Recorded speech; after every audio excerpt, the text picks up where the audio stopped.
Hello viewers, welcome to another edition of Tech Tips. My name is Basir, and this week we'll be talking about the project material scheme. What the project material scheme allows you to do is color code or add a pattern to any members of your MWF panel. The project material scheme can be accessed through the MWF Pro Wallet tools under the settings project material scheme right down here.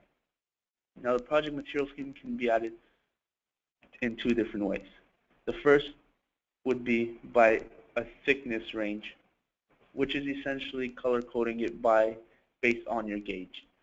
So if it's a 20 gauge 30 mils, it is going to be colored pink.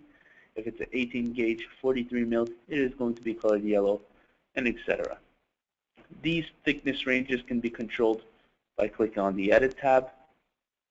So if it falls anywhere between 11 out of 2/56 of an inch or 7 over 1/28 of an inch, it will be colored yellow.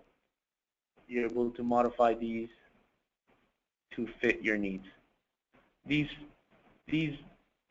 values represent the TF parameters in your stud families. The second way would be by adding it through a family type.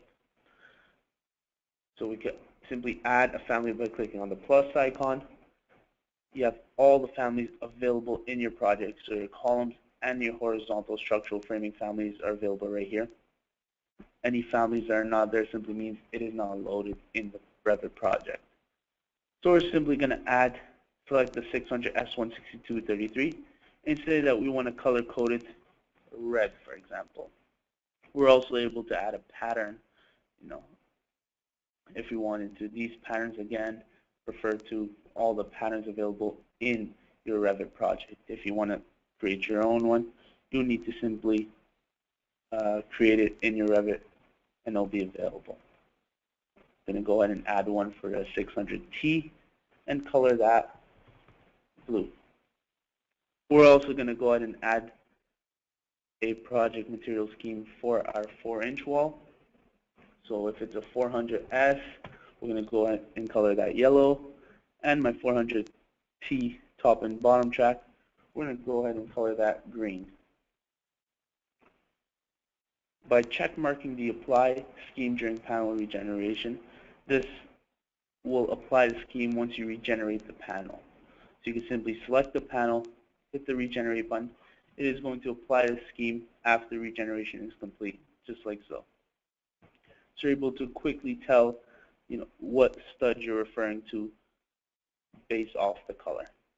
The project material scheme will also be applied once we create a new panel. I'm going to go ahead and select my 400S template, and you'll notice that the colors are applied as soon as the panel gets generated, just like so. Once you create your project material scheme, you're able to import and export this scheme onto different projects, different machines, by simply clicking on the export button and then importing that file that you saved onto a new project. Thank you very much. This has been Basir. See you guys next time.